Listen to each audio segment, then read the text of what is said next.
You may not know this, but I'm a huge Spider-Man fan. Have been for years. I've been reading the comics for over 30 years. I've watched all the animated TV shows, and I've seen all the movies. But one of the best stories for Spider-Man has actually been an animated movie. Of course, I'm talking about the Spider-Verse movies. Into the Spider-Verse, which came out in 2018, and its sequel, Across the Spider-Verse, which came out in 2023. And of course, we're going to have the third part, but who knows when that's going to be coming out. And the wait is especially excruciating considering that cliffhanger that we got at the end of part 2. Anyway, to tide us over until that movie does come out, we do have merchandise. And newest among that merchandise is a series of LEGO minifigures based on characters from Across the Spider-Verse. So let's take a look at them. And here we see the full wave of Spider-Man Across the Spider-Verse minifigures. But wait a minute, what's going on over here?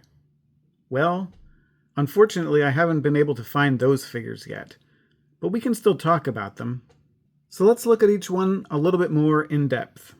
First of all, we'll look at Sun Spider, which is one of the 2 minifigures that I don't have yet. This character was only featured in a single scene in the movie, but she is significant for being the only figure here representing a character with a disability. You can see that the figure comes with a pair of crutches, which she wields just like she does in the movie. It's interesting that this character is actually based on the creation of a fan after Into the Spider-Verse was released. Next we'll look at Spider-Bite, which is a figure packed with detail.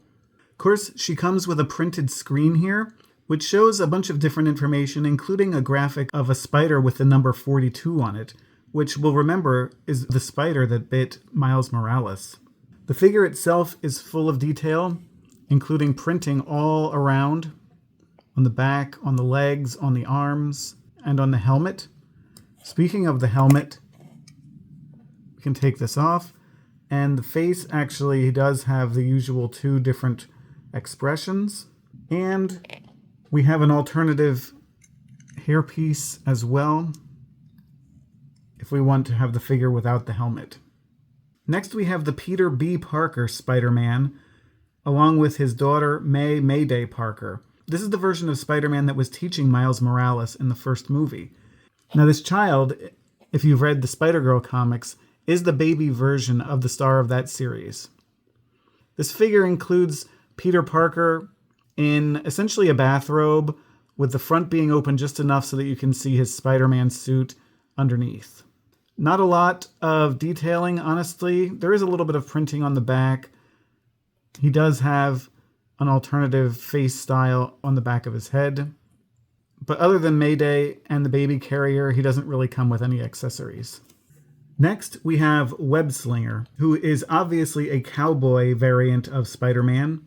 He comes equipped with a number of accessories, including this lasso, which we'll now take off so that we can get a better look at the figure. He has this serape, a bandana, and the cowboy hat, as well as his cowboy-themed attire, which has some printing on the back as well as on the front. Now, this figure doesn't come with an alternative head style or an alternative face style, but he does come with a really cool accessory of the Spider Horse. Now, he's not quite big enough for the minifigure to ride, but still a very cool addition. Next, we have Werewolf Spider-Man, another very interesting figure in the line, very unique. As you can see, there's printing all around on the arms, legs, body, and head, mostly representing his shredded Spider-Man costume. He has a tail, of course, but other than that, not many accessories to speak of. In fact, there's not even a head inside. It's really just a whole headpiece, so we can't even see a humanoid version of the Werewolf Spider-Man. Next, we have Cyborg Spider-Woman. Now, this is a very interesting figure too, although this character only really appeared in the background of one scene in the movie. Nevertheless, this figure's got a lot of detailing. It's got a shoulder attachment, it's got a face plate, and it's got an arm blaster here, as well as nice detailing all around. Especially those chains that go all around the torso. Once again, this figure does not have an alternative head, so we don't get to see any kind of alter ego for this character. Here we have another minifigure that I don't actually have yet, the Spider-Man India. Now this character was featured fairly heavily in the movie. He has a nice costume, with the unique feature of hair being used in conjunction with the mask. This figure comes with the accessory of a teacup, which is definitely in line with this character's personality, and also Spider-Cat, which is basically just a cat LEGO minifigure with a Spider-Man mask on. Still a fun little design. Now we'll get into some of the more crucial characters from the movie, starting with Spider-Man 2099, one of the main antagonists of the movie. This is only the second time that this character has shown up as a LEGO minifigure, and this one is looking pretty nice. Lots of detailing. He has a plastic cape, and he's holding his digital assistant Lila in hologram form. Now, this figure does come with an alternative head and hairpiece to represent Miguel O'Hara in all of his rage. Although, if this face is a little too extreme for you, there's always a slightly calmer Miguel O'Hara face on the back here. Next, we have Spider-Punk, who's one of the more breakout characters from Across the Spider-Verse, in a very nicely detailed figure, sporting a guitar with lots of printing all over it. Let's remove the guitar just so we can get a look at the figure. The base figure has detailing all around, as well as a spiky mohawk. And if you want to see his alter ego, Hobie Brown, we just remove the mask and put on the alternative head and hairstyle. It's got to be one of the most awesome looking hairstyles that I've ever seen represented in LEGO. And just like most of the other figures, he does have an alternative face style on the back, sporting a very characteristic smirk. Next we have Miles Morales' uncle himself, the Prowler. Now this figure comes with two huge fists that can be attached to his minifigure hands, as well as a cape in the upward position and a detailed mask. Now the mask can come off, so we can see Aaron Davis, aka Miles' uncle. He does not have an alternative face on the back, although he does have an alternative hairstyle if we want to display him without his mask. He also comes with an accessory of a record, which is a callback to the record that he was playing when Miles came to visit him in the movie. Next we have a character that's been known by many different names.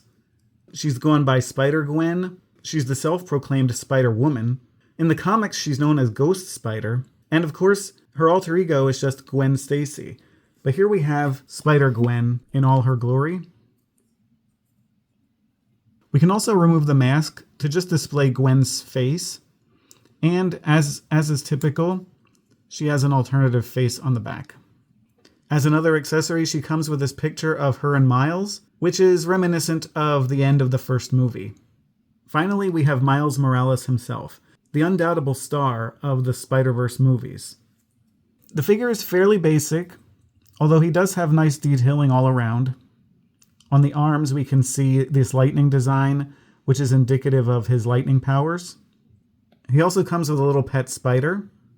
And we can choose to remove the mask and just have Miles' head and a hairpiece here as well. The head, as always, has an alternative expression which can be displayed based on your preference.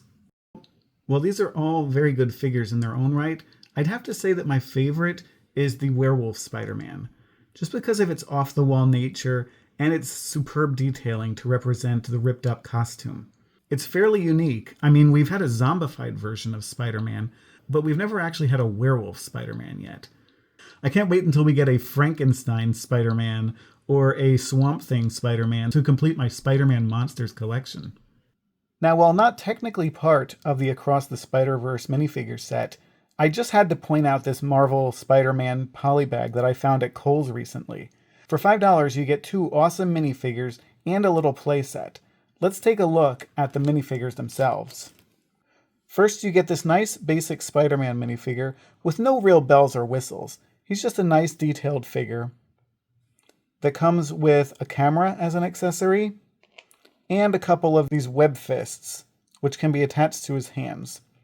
We also get a villain to go along with him, this Venom minifigure, who comes with an attachable tentacle, which I will now take off so that we can take a look at the minifigure itself. Now this is your typical Venom with a wide open mouth, tongue, and a foreboding facial expression, with detailing all around to represent his black costume. All in all, a really good addition to any minifigure collection, so if you find these at Kohl's, definitely pick it up. It's a great deal. So there we have our look at the new Spider-Man minifigures. As much as I like the set, and I really do, I wouldn't mind seeing a little bit more variety in the next Marvel-based wave of minifigures. Something like what we got in the Marvel Studios series a couple of years ago, where we got minifigures based on all the different TV shows, as well as variant figures from the What If series. It would be awesome to get a minifigure wave based on the comic versions of the Marvel superheroes. So far, though, LEGO has kept these comics-accurate figures as selling points in their big box sets, like what we saw in the Fantastic Four set from earlier this year. Granted, these figures were based on the movie versions of the characters, but they were close enough to their comic book counterparts. Well, except for that laughable thing. Couldn't they have made a big fig like they've done with the Hulk and Thanos in the past? Maybe they're saving that one for their Doomsday sets. Anyway, I'm curious to hear which is your favorite figure from this Spider-Man wave, or which characters you want to see in a future Marvel minifigure wave. Let me know in the comments. And if you want to see more content like this, on LEGO, or even just in toys in general, consider subscribing. Until next time, see you later.